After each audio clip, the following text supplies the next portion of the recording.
यामिनी, निर्मा, आ जाओ, खाना खा लो। माँ, आज आपने क्या बनाया है? बड़ी अच्छी खुशबू आ रही है। आज मैंने तेरी मनपसंद कद्दू की सब्जी बनाई है। कद्दू की सब्जी? माँ, मैंने तो आपसे बिरयानी बनाने के लिए बोला था, फिर आपने ये कद्दू क्यों बनाया? अब कल मैंने तेरी पसंद की ही सब्जी बनाई थी, तो आज यामिनी की पसंद का खाना बना दिया। और कद्दू तो अच्छा होता है, तू ऐसे मुंह क्यों बना रही है? जिसके लिए बनाया है उसे ही खिलाइए, मुझे नहीं खाना कुछ भी। अरे निर्मा, सुन तो सही।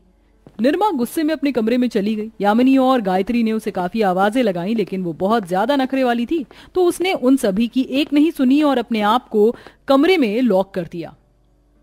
अरे निर्मा बेटा, दरवाजा खोल, ऐसे नहीं करते। नहीं, आपको तो बस अपनी बड़ी बेटी से ही प्यार है, मुझे आपसे कोई बात नहीं करनी, जाइए। ओहो, तुम दोनों के ये झगड़े। बेटा, मैं तो दोनों से ही प्यार करती हूँ, जल्दी से बाहर आ। ऐसे छोटी छोटी बातों पर अगर तुम घर में ऐसे ही करोगी तो तुम्हारी ससुराल में तुम्हारी सास तो तुमसे बहुत ही ज्यादा नाराज होंगी। देखो, मेरी बात सुनो, ये छोटी छोटी बातों पर मुंह बनाना छोड़ दो। कल को तुम्हें एक ही ससुराल जाना है, अगर ऐसा करोगी तो कभी मिलजुल कर नहीं रह पाओगी।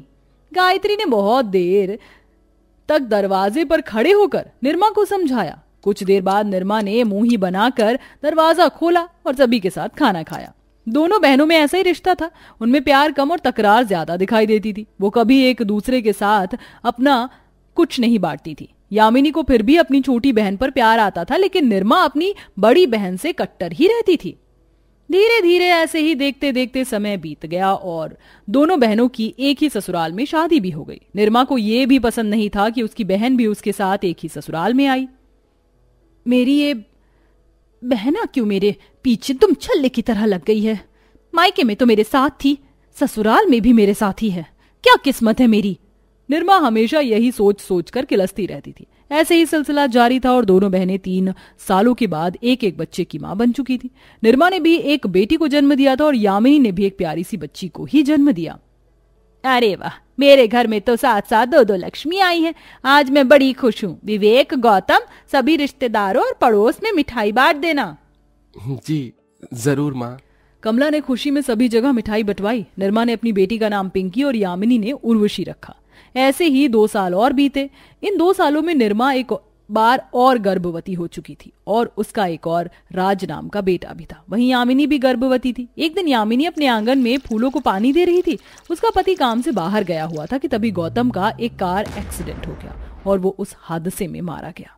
जब घर में सभी को ये खबर लगी तो सभी के पांव तले जमीन खिसक गई। ये तू क्या बोल रहा है विवेक? ऐसा नहीं हो सकता है। गौतम, मुझे मेरा बच्चा चाहिए। माँ, संभालो खुद को, भैया अब इस दुनिया में नहीं रहे। गौतम जी वापस आ जाइए ना, गौतम जी। सभी बहुत ज्यादा रोए, लेकिन किसी की आवाजों से गौतम नहीं जागा। सभी विधि विधान से गौतम का अंतिम संस्कार हुआ और उसकी अस्थियों को भी गंगा मैया में बहाया गया। अब यामिनी विधवा हो चुकी थी और उसकी कोख में पल रहा बच्चा और उसकी बेटी के सर से भी बाप का साया उठ चुका था। लेकिन उसकी इस हालत पर भी निर्मा को दया नहीं आती थी। हे भगवान, ये घर का क्या हाल बनाया हुआ है, अभी तक सफाई भी नहीं हुई है। यामिनी दीदी। हाँ बोलो निर्मा। ये कंजड़ों का सा घर आपको दिखाई नहीं दे रहा है क्या? आंखों पर पट्टी बांध ली है? निर्मा बहू, अपनी बहन पर ऐसे क्यों झल्ला रही है? देख तो ले, ये बेचारी गर्भवती है, ऊपर से पति के जाने के दुख ने इसे बेकार कर दिया है। ये घर के काम तू खुद ही कर लिया कर। ओहो, लो कर लो बात। मतलब माँ जी कमाए, मेरा पति कुत्तों की तरह, घर के काम करूं मैं नौकरों की तरह, और ये निठल्ली और इसका बच्चा बैठकर खाए मालिकों की तरह। वाह, क्या बात कही है माँ आपने। निर्मा की बात सुनकर कमला कुछ नहीं बोल पाई। निर्मा, तुम ज्यादा गुस्सा मत करो, मैं काम करती हूँ। यामिनी ने अपनी गर्भवती हालत में ही घर का सारा काम किया। निर्मा ने उसके ऊपर जरा सा भी रहम नहीं किया, बल्कि उसे तो अपनी सास की बात का बुरा लग गया था। जब शाम को उसका पति विवेक काम से घर आया तब निर्मा ने सारी शिकायत उससे की। विवेक जी, मैं अब और इस घर में नहीं रह सकती हूँ। या तो आप यहाँ से कहीं और रहने चलिए या फिर इस घर का बंटवारा कीजिए। आज तो हद ही हो गई। वो विधवा मनहूस औरत खुद तो कुछ करती नहीं है और माँ जी भी उसकी ही तरफदारी करती हैं। मैं ऐसे बर्दाश्त नहीं करूंगी। सारी मेहनत आप करते हो लेकिन फायदा उन्हें भी मिलता है। मेरी मानिए तो आप बंटवारा कर दीजिए। वैसे भी अकेले कमाने वाले आप ही हो और कल को अगर इस मनहूस के बच्चे बड़े हो गए तो ये भी अपना हिस्सा मांगेंगे, जबकि सब कुछ तो आपका कमाया हुआ होगा।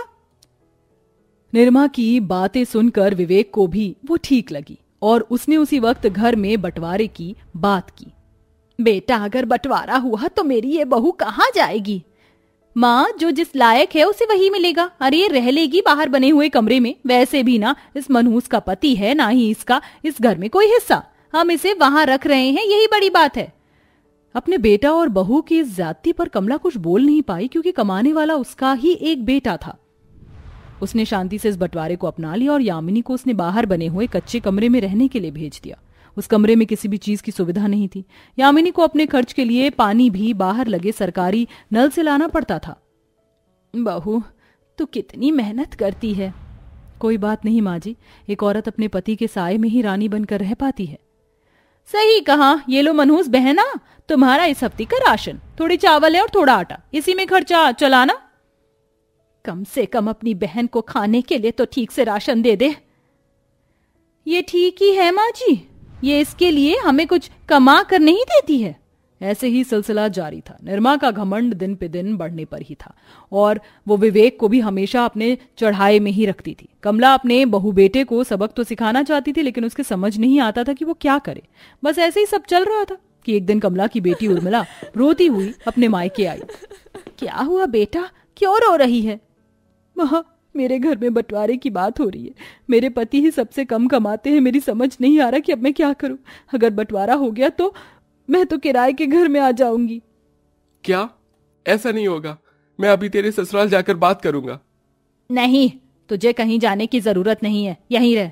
वैसे भी तू तो बहुत इंसाफ की कहता है, तो क्या परेशानी है अगर तेरी बहन का भी बंटवारा हो जाए तो? माँ जी, ननद जी को घर से निकाल दिया जाएगा, क्या आपको ये मंजूर होगा? हाँ होगा। मैं अपनी बेटी को अपनी बहू के पास रख लूंगी। नहीं, मैं अपनी बहन को हरगिज ऐसी जिंदगी नहीं जीने दूंगा। बहन पर बात आई तो बुरा लगा ना, लेकिन ना जाने तुम्हें यामिनी का दर्द दिखाई क्यों नहीं देता। उसका पति इस दुनिया में नहीं है। वो बेचारी पेट में बच्चा पाले हुए ना जाने किस तरह से अपनी जिंदगी को काट रही है। विवेक, भूल गया तू सब कुछ अपनी भाभी का किया हुआ। बहन गरीबी में जिए ये तुझे बर्दाश्त नहीं, और मरे हुए भाई की पत्नी और बच्चे मर मर कर जिए ये तुझे दिखाई ही नहीं देता है। और तू निर्मा, तू कौन सी मिट्टी से बनी है जो तुझे अपनी बहन की हालत पर जरा सी भी दया नहीं आती है? जरा एक दिन उसके कमरे में रहकर देखना, अगर तुम्हें गरीबी से नफरत ना हो जाए। कमला की बात सुनकर दोनों बहू बेटे चुप हो गए। निर्मा ने अपनी बहन के कमरे की तरफ को रुख किया तो देखा उसकी बहन अपने कमरे से बाहर बैठी हुई धूप में चूल्हा फूंक रही है। उसकी बेटी साइड में ही खाने का इंतजार कर रही है, जिसे देखकर निर्मा की आंखें भर आईं और वो अपनी बहन के पास आई। निर्मा, मैं बस अभी अपना खाना बनाकर अंदर चली जाऊंगी। मेरी बेटी, बस अब बहुत हुआ दीदी, आप ऐसे मत कहिए, मुझे माफ कर दीजिए। चलिए अंदर चलिए। निर्मा अपनी बहन का हाथ पकड़कर उसे घर के अंदर ले आई। उसने अंदर आकर उससे माफी मांगी, जिसकी वजह से यामिनी की भी आंखें भर आईं और उसने उसे गले लगा लिया। अब दोनों बहनों के बीच की दीवार खत्म हो गई थी। वहीं दूसरी तरफ कमला और विवेक ने उर्मिला के भी बंटवारे की बात को संभाला और सभी खुशी खुशी रहने लगे।